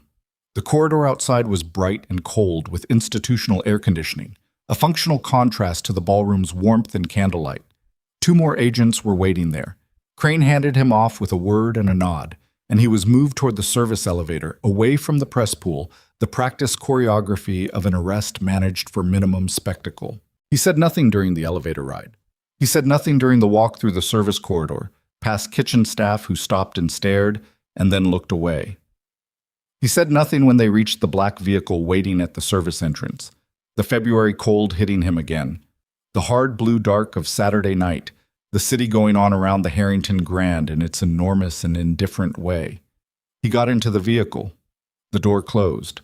He looked out the window at the service entrance of the Harrington Grand, at the steam rising from a kitchen exhaust vent, at a single security light casting a yellow circle on the concrete, at nothing in particular, at everything. Harrington was already calling. He let it ring 3 times and then answered. "Don't say anything," Harrington said immediately. "I'll be at processing in 40 minutes. Don't answer any questions, don't make any statements, don't engage with anyone in that building until I'm there." "I know," Lucian said. "Lucian, I mean it. Not a word." "I know how this works, David." A pause on Harrington's end, then quieter. "Are you all right?" He looked out the window. "No," he said. "Drive faster." He hung up. The vehicle moved through the Chicago night, and he rode in silence. And the silence was different from the silence he was used to. Not the silence of a man who commands rooms, but the silence of a man who has been removed from them, the particular quiet of consequence. He had been in many silences in his life. This was a new kind. He thought about his father. He thought about the Calabrian kitchen smell of the West Fulton office, and the chair his father had brought from Little Italy, and the documents on page 17 that his father's attorney had drafted, and that his father had presumably read and understood and had chosen not to explain to him in full. He tried to be angry about that and found that he couldn't sustain it, because he understood now why his father hadn't explained it. It wasn't deception, it was architecture. His father had understood that the empire needed a foundation that could survive the man at the top, because his father had known men at the top, had been one, and had understood what that position eventually did to people. The clause on page 17 was his father's insurance policy, not against the government, against his own son's worst nature. He thought about Vivian. He thought about year 4 when she had begun building the contingency. He tried to remember year 4, what he'd been doing, who he'd been with, how he'd treated her. And the memory was not flattering. Year 4 was the year he'd started the open humiliations. Not Bianca. Bianca came later. But the pattern of it. The casual public indifference. The wife as furniture arrangement that he'd allowed to calcify from something that had started as negligence and hardened into something closer to contempt. He had not hated her. That was the thing he needed to be honest about. He had not hated her. He had simply stopped seeing her, and in the moral accounting of a marriage, he understood now, stopping seeing a person was its own category of violence. She had responded to that violence not with violence, but with architecture. He sat with that for the rest of the ride. Processing took 3 hours. Harrington arrived in 38 minutes, which was 2 minutes faster than promised. And for the entirety of those 3 hours, he was present and precise and formidable in the way that $400 a minute attorneys are formidable. And Lucian answered no questions and made no statements and did exactly what he was told, which was perhaps the first time in 30 years that he had done exactly what he was told without internally strategizing around it. He was released on expanded bail conditions at 2 in the morning. Harrington drove him personally. Neither of them spoke for the first 10 minutes. Then Harrington said, carefully, "The cooperation framework, the one Vivian's team drafted. I reviewed it tonight while you were in processing." He paused. "It's the most favorable arrangement you're going to get. Possibly the most favorable arrangement anyone in your position has ever been offered. The sentencing reduction alone." "I know," Lucian said. "The financial crimes exposure without cooperation is—" "David," he said it quietly. "I know. I'm going to cooperate." Another silence. "When did you decide that?" Harrington said. He thought about it. "I don't know. Somewhere between the warehouse and the gala, I think." He looked out the window. "Maybe when I read page 17. Harrington nodded. He understood, in the way attorneys understand things, which is practically and without sentiment. "I'll set up the meeting with the U.S. Attorney's Office Monday morning," Harrington said. "We'll have a framework in place by end of week." "Fine. And Lucian," Harrington glanced at him. "The divorce proceedings. Vivian's attorneys filed the formal petition yesterday morning. You should know that the asset division, given the beneficial ownership structure—" "There's nothing to divide," Lucian said. "It came out without bitterness. Just fact. She owns what she owns. I'm not fighting that." Harrington said nothing for a moment. Then, "That's the right call. I know it is." He watched the streets of Chicago moving past. The city at 2 in the morning was a different city than the one at 7. Quieter, more honest somehow. The performance of the daytime stripped away and the actual bones of the place showing through. "It's just late to be making right calls."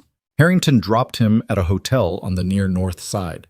Not the Gold Coast house, which Vivian was vacating on her own timeline, and which his attorneys had advised him to stay away from pending the divorce proceedings, but a suite in a corporate hotel that smelled like cleaned carpets and had a window view of an office building that looked back at him blankly.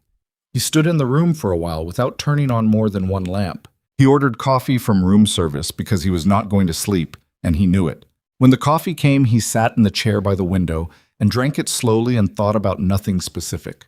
This was new for him. The not thinking, the willingness to sit in the quiet without immediately converting it into strategy. He didn't know if it would last. Probably not. He was 51 years old, and his nature was his nature, and certain things don't remake themselves completely just because circumstances have forced a reckoning. But for now, in this particular hour, in this room, he let the quiet be quiet. Somewhere across the city, Vivian was awake. He knew this without knowing it.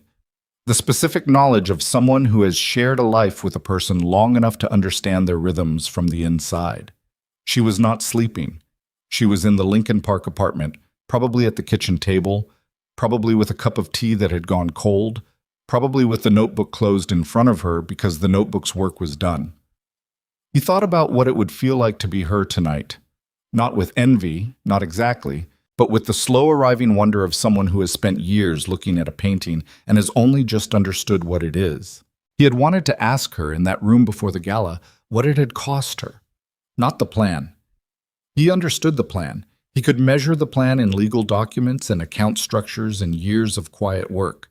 He had wanted to ask what it had cost her personally, inside, the price of spending 8 years building a thing while living inside the thing she was dismantling, while attending the dinners and the banquets and the charity events. and accepting the public indifference and the humiliations and the specific daily erosion of being a person who has been reduced to a function. He had wanted to ask, and he hadn't, because some questions are too late by the time you think to ask them. And asking them anyway is a form of taking more than you're entitled to. He drank his coffee. The city outside the window went about its night. By morning, the story was everywhere. Not the arrest. That had broken the night before and was already cycling into analysis and commentary, and the predictable parade of experts explaining the Moretti organization's history to audiences who wanted the overview version. What was everywhere by morning was the gala, the photographs, the restructuring announcement, the image of Lucian Moretti being cuffed at the base of a stage while Vivian Moretti continued speaking above him. That image had been shared more than 2 million times by 6 a.m. Not because people love criminal justice, some do, some don't, but because the image told a story that required no caption, that was legible in a single look, that said everything about power and its real architecture and the specific miscalculation of a man who had confused the loudest person in a room with the most consequential one. The headline most outlets settled on was a variation of the same phrase, "The woman he forgot." Vivian read them all. She sat at the Lincoln Park kitchen table with her laptop open and her tea gone cold, and she read every major piece. Not out of vanity, not to measure the victory, but because this was data, and data mattered, and the restructuring's success in the coming months would depend partly on the public narrative's stability. And she needed to understand how that narrative was landing in order to manage what came next. This was the work. It had always been the work. The work did not stop because a particular phase of it was complete. Marcus called at 7:30. "The Conti Holdings filing is confirmed," he said. "The transfer of beneficial ownership is legally complete as of this morning. Every entity on the schedule. And the employees? HR communications go out today. Benefits uninterrupted. The legitimate management structure takes effect immediately. The people who are running the legal side of these businesses have been doing so functionally for years. It's mostly a paperwork change for them. The foundation? Independent board meets next week. Patricia's coordinating." A pause. "Vivian, it worked. I want you to know that. Everything we built. It worked." She looked at the closed notebook on the table. "Keep me posted on the employee communications," she said. "I want to see the responses as they come in." She hung up. She sat in the quiet kitchen for a while. She thought about what she felt, because she had promised herself she would do this honestly, not perform relief or triumph for anyone's benefit, including her own, but actually examine what was true in her. What she found was more complicated than she had expected, which was itself something she should have expected. The plan was complete. The empire was restructured. Lucian was facing federal prosecution with a cooperation agreement that would likely produce a sentence of 7 to 10 years. The criminal infrastructure was gone.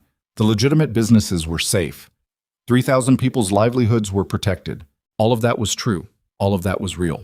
And underneath all of that was something she didn't have a clean name for. Not regret exactly, not grief exactly, not the complicated residue of 12 years with a person who had been, in the first years, occasionally capable of something that resembled the man he might have been if he had chosen differently. It was more like the specific tiredness that comes after a very long effort, when the adrenaline that sustained the effort is gone, and the body and the mind have to reckon with the actual weight of what was carried. 8 years, 4 years of building before that, 12 years of the marriage itself. All of it compressed now into this quiet kitchen, this cold tea, this ordinary Tuesday morning light coming through the window. She was 44 years old. She had, in front of 400 people and a national press pool, claimed the thing that had always been hers by right and had spent 12 years being hers in secret. She had protected 3,000 people who would never know how close they came to losing everything. She had ended a criminal empire without firing a bullet or breaking a law, which was either the most or least obvious version of what strength looked like depending on who you asked. She was 44 years old and she had the rest of her life in front of her. And for the first time in 8 years, the rest of her life was not structured around a plan. There was no next phase. There was no contingency to maintain, no architecture to tend in secret, no persona of the compliant, invisible wife to perform for rooms full of people who were looking past her. There was just the actual Vivian in an actual kitchen, with a notebook that was finished and a life that was open, and the strange and slightly terrifying freedom of that. She got up and poured the cold tea down the drain and made fresh. She stood at the counter while the kettle heated, and she thought about what she wanted. Not strategically. Not in terms of what the next phase required. She thought about what she, as a person, wanted from the shape of the days that were coming. It turned out she wanted specific things. She wanted to actually run the businesses she had spent 12 years managing from the shadows. To be visibly, officially, in the meetings and on the calls and at the tables where decisions were made, not as the silent structure beneath someone else's authority, but as herself. She wanted to sleep without a phone on the nightstand set to receive encrypted communications. She wanted to have dinner with Sal Conti and the two old founding generation men who had supported her and not have it be a meeting. She wanted to sit in the stands at a baseball game and eat a bad hot dog and have absolutely nothing be strategic about it. She realized, to be ordinary in the specific way that people who have never had to be extraordinary take entirely for granted. The kettle boiled. She made her tea. She took it back to the table and she sat and she opened the notebook, not to write anything, not to plan anything, just to look at it, at the years of it, at the handwriting that had changed subtly across 8 years, the way all handwriting changes when it belongs to a person who is going through something. The early entries slightly tighter, slightly more controlled, loosening incrementally as the plan solidified and the control became less effortful. She turned to the last entry, the one she'd written the night of the gala, sitting in the same chair while the notification confirmed the warrants. She had written 3 words, "It is done." She looked at them for a while. Then she turned to the next blank page. She held the pen over it. She thought about writing something, a new beginning, a declaration, something that marked the transition. She thought about all the things that could go there. She put the pen down without writing anything. Some pages didn't need words yet. Some spaces needed to be empty for a while before you knew what belonged in them. She understood this. She had spent enough years filling in spaces precisely and carefully and with full knowledge of what each entry meant. She could afford now to let one page breathe. 3 weeks later, the divorce was finalized. It was not a contested proceeding. Lucian's attorneys had submitted the required documentation without challenge. Every asset disposition accepted according to the beneficial ownership structure that had been legally in place since before the marriage had begun. There was nothing to fight, and Lucian did not fight it, which was either wisdom or exhaustion or both. And Vivian did not spend time distinguishing between them. She signed the documents in Marcus Webb's office on a Wednesday afternoon in a room that smelled like old wood and legal volumes, the winter light coming in at a low angle through the windows. Marcus sat across the table. Patricia Shore was there because she was always there when something significant was being executed. Ray Caruso was in the waiting room, which was where he waited now, not as a driver, not as a security detail, but because he had worked for this family in one form or another for 23 years, and he didn't entirely know what to do with himself when he wasn't adjacent to something that mattered. And Vivian had told him he could figure that out at his own pace. She signed each page without hurrying. She read every line before she signed it, which was not legally necessary at this point, but was a habit of mine she did not intend to give up. When the last page was signed and dated and witnessed, she set the pen down on the table and looked at her name in ink at the bottom of the final document. Vivian Moretti. She looked at it for a moment. Then she looked at Marcus. "Have the legal name change filed this week," she said. "2?" he said. "Vivian Conti." She pushed her chair back and stood. "That's who I was before. That's who I am now." Marcus nodded. Patricia made a note. Neither of them made anything more of it than that, which was the correct response, which was why she had kept both of them close for so long. She picked up her coat from the back of the chair. She put it on, buttoning it from the bottom up. She picked up her bag. She walked out of Marcus Webb's office and through the waiting room where Ray Caruso stood up immediately, automatically, 23 years of muscle memory, and she looked at him and said, "You don't have to stand up." He stood up anyway. "Habit," he said. "I know." She looked at him. He looked older than he had last week, or she was noticing it differently now that the noise had cleared.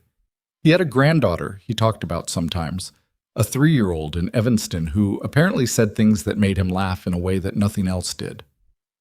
"Ray, go see your granddaughter." He blinked. "Boss?" "Vivian," she said. "My name is Vivian." He stood there for a moment with the weight of 23 years in his face, and then something in him settled, the way things settle when they've been held taut for a very long time and are finally allowed to release. "Vivienne," he said, like he was trying the shape of it. "Yeah, all right." She walked out into the February afternoon. The cold was different today. Still hard, still honest, but something in it had shifted, the way late February cold shifts when the season is beginning to consider, however distantly, the possibility of not being what it currently is. She stood on the sidewalk outside Marcus's building and breathed it in and let it hit her face, and she did not count to 11 this time. She just breathed. Her phone was in her bag. She did not reach for it. The notifications could wait. The calls could wait. The restructuring meetings and the board preparations and the 1,000 operational details of running a legitimate multinational corporation that employed 3,000 people. All of it could wait for the length of time it took her to stand on a sidewalk in Chicago in February and be a person who was not in the middle of anything except this particular moment, this particular air, this particular unremarkable Tuesday afternoon that asked nothing of her and required nothing from her, and was hers, simply and completely, in a way that the last 12 years had not been. Lucian was in federal custody awaiting sentencing. His cooperation was on record, his attorneys were negotiating the framework, and Harrington had told Marcus privately that the likely range was 7 to 9 years. He would serve it. He would come out the other side at 60, which was old enough to be changed by it if he chose to be and not if he didn't. That was his to figure out. She had stopped being responsible for what Lucian Moretti figured out. Bianca Romano had left Chicago 2 weeks after the gala. No forwarding address made public. The properties and accounts that federal investigators had frozen pending the asset forfeiture proceedings were still frozen.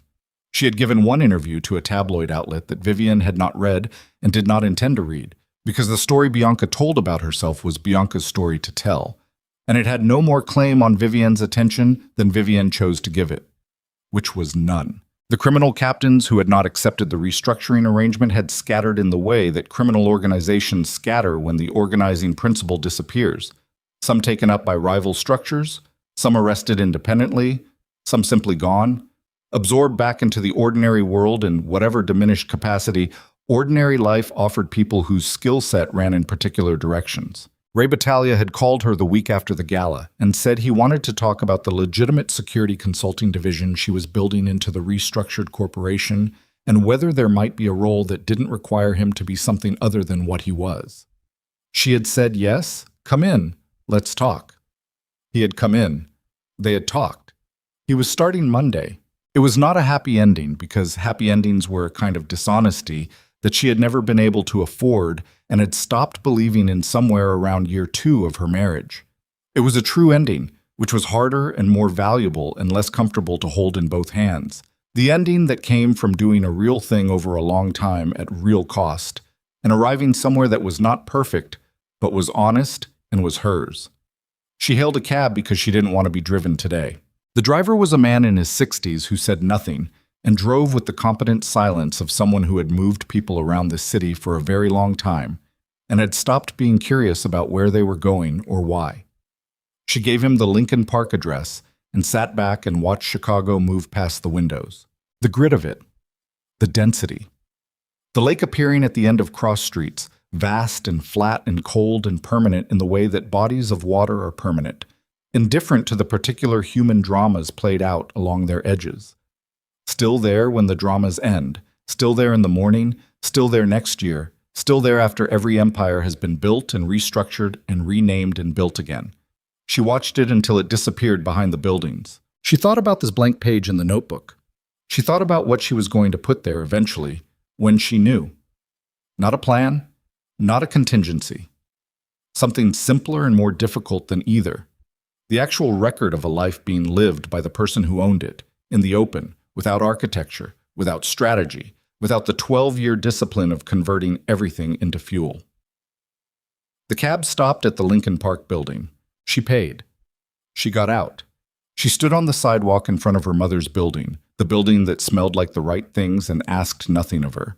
The building she had come to on a February night weeks ago when everything was beginning to be set into motion and she had needed somewhere that was simply hers. She went inside. She went up to the apartment. She unlocked the door with her own key. She hung up her coat. She went to the kitchen, and she did not make tea. She sat down at the table, and she opened the notebook to the blank page, and she picked up the pen, and she sat with it for a long time. Then she wrote a date. Today's date. Just that. Because that was enough for now. Because the page was hers and the date was real, and what came after it would be whatever she built, in whatever time she had, with all of herself and none of the architecture of survival that had been necessary for so long and was necessary no longer. She capped the pen. She closed the notebook. Outside the kitchen window, Chicago went on being Chicago. Enormous, indifferent, grinding, beautiful in the specific way of cities that don't care whether you love them, that exist regardless, that outlast every particular story played out within their borders. The sky had gone from hard blue to the soft gray purple of late afternoon, the light changing the way light changes in February when the day is beginning to remember that it used to be longer. Vivienne Conti sat in her kitchen and watched the light change, and for the first time in 8 years she had nowhere to be and nothing to plan, and not a single move left to make. She sat with that for a while. It felt, she decided, like the first honest breath she'd taken in a very long time. She let it out slowly. And the city outside kept going, the way it always had and always would, carrying everything and remembering nothing, the way cities do, the way time does, the way the world continues after every ending that once seemed like it would stop everything, continuing, indifferent, enormous, and somehow, in its indifference, offering exactly the blank and open space that a person needs when they have finally, completely, and without apology, arrived at the beginning of themselves.